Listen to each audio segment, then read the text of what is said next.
তোমরা হয়তো সকলেই জানো যে ওয়েস্ট বেঙ্গল স্কুল সার্ভিস কমিশনের পক্ষ থেকে তোমাদের গ্রুপ সি এবং গ্রুপ ডি পরীক্ষার ফর্ম ফিল আপের ডেট ইতিমধ্যেই কিন্তু ঘোষণা করে দিয়েছে পর্ষদ, যেটা কিন্তু 3 নভেম্বর থেকে 3 ডিসেম্বর পর্যন্ত চলবে, অর্থাৎ পুরো 1 মাস চলতে থাকবে।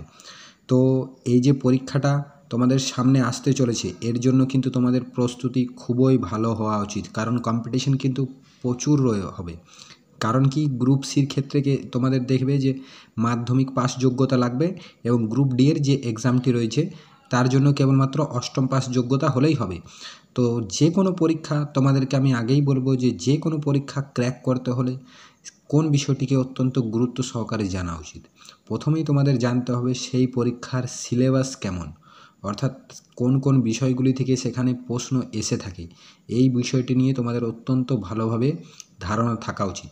তো আজকে আমি তাই তোমাদের সাথে তোমাদের যে গ্রুপ সি পরীক্ষার এক্সামটা হবে, তো আমি সেটির সিলেবাসটি নিয়ে তোমাদের সাথে বিস্তারিতভাবে আলোচনা করব। তো তোমাদের গ্রুপ সি পরীক্ষার যে রিটেন এক্সামিনেশনটা হয়, তো তার মধ্যে কিন্তু তোমাদের মোট 60 নাম্বারের প্রশ্ন আসে। তো এই 60 নাম্বারটিকে দেখো এখানে 15 নাম্বার করে ডিভিশন করা রয়েছে। 15 নাম্বার রয়েছে জেনারেল নলেজ, 15 নাম্বার রয়েছে কারেন্ট অ্যাফেয়ার্স, 15 নাম্বার রয়েছে জেনারেল ইংলিশ, এবং আরও 15 নাম্বার রয়েছে অ্যারিথমেটিক অর্থাৎ অঙ্ক।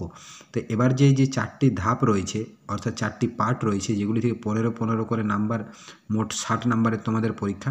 তো আমরা এগুলি একদম এবার বিস্তারিতভাবে ধাপে ধাপে দেখে নেব যে কি কি আসতে পারে এই 15 নাম্বার থেকে। তো দেখো তোমাদের প্রথমে এখানে এই যে জেনারেল নলেজের টপিকটি রয়েছে, এখানে কি বলা হয়েছে, এখানে বলা হয়েছে question will be design to test the candidates general knowledge of the environment around him or her and its application to society।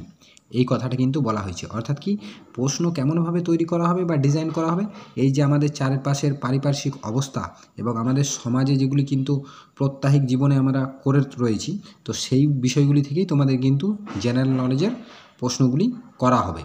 তো এখানে দেখো মোট 15 নাম্বার রয়েছে। এবার তোমরা ভাববে যে 15 নম্বর তাহলে কি পারিপার্শ্বিক, এখানে কি কেবল এই প্রশ্নটাই দেবে নাকি, যে পরিবেশ কাকে বলে বা পরিবেশের উপাদান কি, এই প্রশ্নগুলো এই দিয়েই তো কেবলমাত্র 15 নাম্বার হয় না। তো তারপর দেখো, তো আমি তোমাদেরকে এটা নিয়ে একটু বিস্তারিতভাবে বলছি। তার আগে দেখো তোমরা বিয়ে কি বলা হয়েছে, বিয়ের ক্ষেত্রে বলা হয়েছে যে কারেন্ট অ্যাফেয়ার্স থেকে 15 নাম্বারের প্রশ্ন রয়েছে, কারেন্ট অ্যাফেয়ার্স। তো দেখো কারেন্ট অ্যাফেয়ার্স মানে তোমরা জানোই যে আমাদের এখন বর্তমান সময়ে যে ঘটনাগুলি ঘটছে সাম্প্রতিক, তো সেগুলিকেই কারেন্ট অ্যাফেয়ার্স বলা হয়। তো কেবলমাত্র কি কারেন্ট অ্যাফেয়ার্স থেকে 15 নাম্বার আসবে, এটা কিন্তু নয়, এটার জন্য তোমাদেরকে ভেতরের সিলেবাসটা পুরো পড়তে হবে। তো দেখো এখানে কি লেখা রয়েছে, এখানে লেখা রয়েছে যে question will be design to test knowledge of current events and of such matters of every day observation and experience.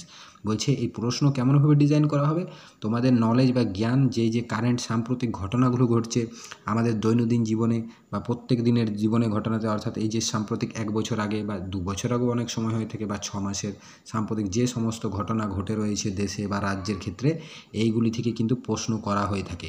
তারপর কি বলা হয়েছে, the test will also include question relating to India and other countries specially pertaining to sports, history, literature, culture, geography, economic science, polity, Indian constitution and scientific research. এবার ভালো করে দেখো, এখানে তো বলাই হয়েছে যে কারেন্ট অ্যাফেয়ার্সের প্রশ্নগুলি পড়বে, তাছাড়াও বলা হয়েছে যে the test will also include, বলছে তারপরেও তোমরা দেখবে যে পরীক্ষার মধ্যে এগুলিকেও তোমরা অন্তর্ভুক্ত করবে এই প্রশ্নগুলো, যার মধ্যে কি রয়েছে, ইন্ডিয়া তো ভারত রয়েছে, এবং ভারত ছাড়াও অন্যান্য কান্ট্রির যে সমস্ত খেলাধুলার বিষয়গুলি রয়েছে, ইতিহাসের বিষয় থেকে রয়েছে, লিটারেচার বা সাহিত্য, কালচার সংস্কৃতি, জিওগ্রাফি ভূগোল, ইকোনমিক সায়েন্স, পলিটি, ঠিক আছে, ইন্ডিয়ান কনস্টিটিউশন অর্থাৎ ভারতীয় সংবিধান, এবং সায়েন্টিফিক রিসার্চ অর্থাৎ বৈজ্ঞানিক গবেষণা, এই সমস্ত বিষয়গুলি থেকেও কিন্তু তোমাদের প্রশ্ন আসবে। তো এবার দেখো এখানে তোমাদেরকে একটা কথা বলে রাখি, এই যে আমি একটু আগেই বললাম জেনারেল নলেজের কত নাম্বার রয়েছে, 15 নাম্বার, আর কারেন্ট অ্যাফেয়ার্সে রয়েছে 15 নাম্বার, তো মোট 30 নাম্বারের পরীক্ষা নয় সরি, মোট এখান থেকে দেখো 30 নাম্বারের প্রশ্ন আসছে।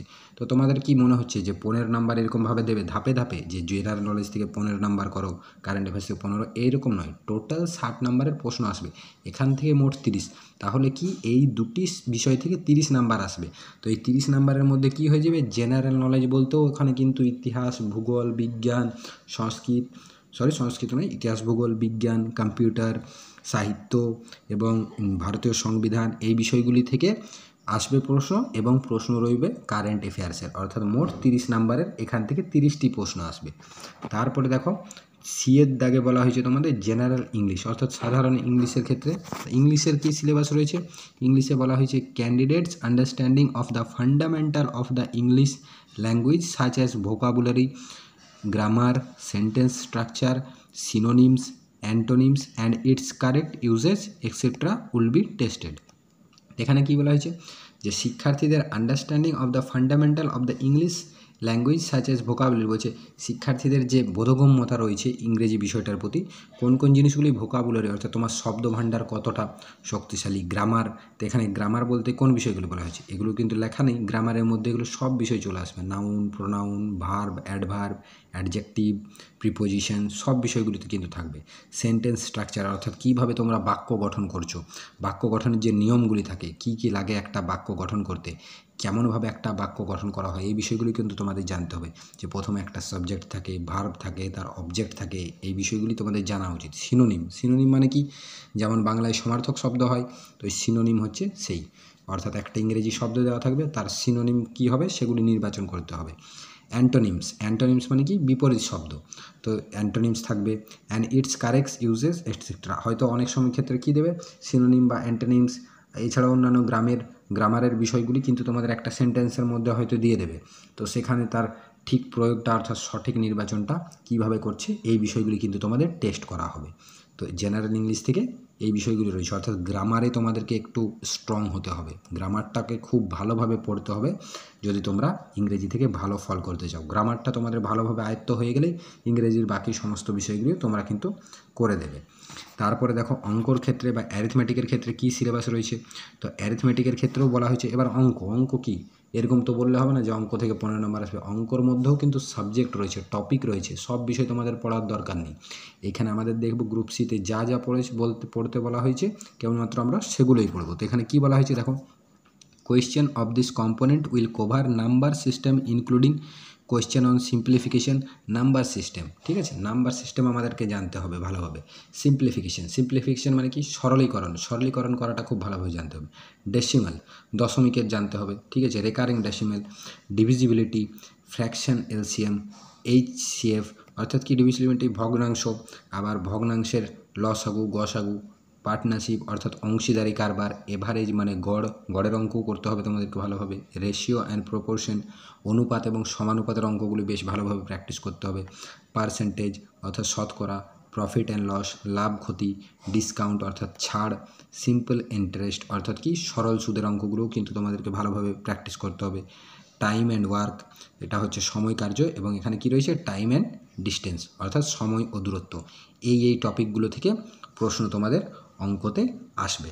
তো অঙ্কতে কোন বিষয়গুলি তোমাদেরকে তাহলে ভালোভাবে করতে হবে, number system, simplification, LCM, HCM অর্থাৎ কি সরলীকরণ, লসাগু, গসাগু, অংশীদারি কারবার, গড়, সমানুপাত, অনুপাত সমানুপাত, তারপরে লাভ ক্ষতি, সরল সুদ, সময় কার্য, সময় দূরত্ব, এই বিষয়গুলির উপর কিন্তু তোমাদের খুব ভালোভাবে জোর দিতে হবে। তো তাহলে কি বুঝতে পারলে যে গ্রুপ সিতে তোমাদের মোট 60 নম্বরের রিটেন এক্সাম হবে, যেখানে কিন্তু জেনারেল নলেজ এবং কারেন্ট অ্যাফেয়ার্স থেকে মোট 30 নাম্বার আসবে, এবং জেনারেল ইংলিশ থেকে 15 নাম্বার এবং অঙ্ক থেকে 15 নম্বর, মোট 60 নম্বরের পরীক্ষা হবে। তো তোমরা যারাই আশা করছো যে আমরা এবার গ্রুপ সিট পরীক্ষাটা খুব ভালোভাবে দেব এবং স্কুলে ক্লার্কের পদের জন্যই হোক চাকরিটা কিন্তু আমরা নেব, তাদেরকে কিন্তু খুব ভালোভাবে প্রিপারেশন এখন থেকেই চালু করে দিতে হবে, কারণ তোমাদেরকে একটাই লক্ষ্য রাখতে হবে যেন আমরা পরীক্ষাটা এত ভালোভাবে দিই যেন 50-এর উপরে আমরা প্রত্যেকেই নাম্বার পাই, তবেই তোমরা জানবে যে তোমাদের পরীক্ষা বেশ ভালো হয়েছে। তো আমি আশা করব যে তোমরা এভাবেই প্রিপারেশন চালু করে দেবে, আমিও ধীরে ধীরে তোমাদের জন্য এই টপিকগুলি থেকে ক্লাস তোমাদের জন্য গুরুত্বপূর্ণ বিষয়গুলি নিয়ে ক্লাস নিয়ে আসবো, এবং আমি পরের ভিডিওতে অবশ্যই তোমাদের গ্রুপ ডির যে সিলেবাসটা রয়েছে, গ্রুপ ডি এর পরীক্ষা যেটা হবে তার সিলেবাসটা নিয়েও আমি বিস্তারিতভাবে তোমাদের সাথে আলোচনা করে দেবো।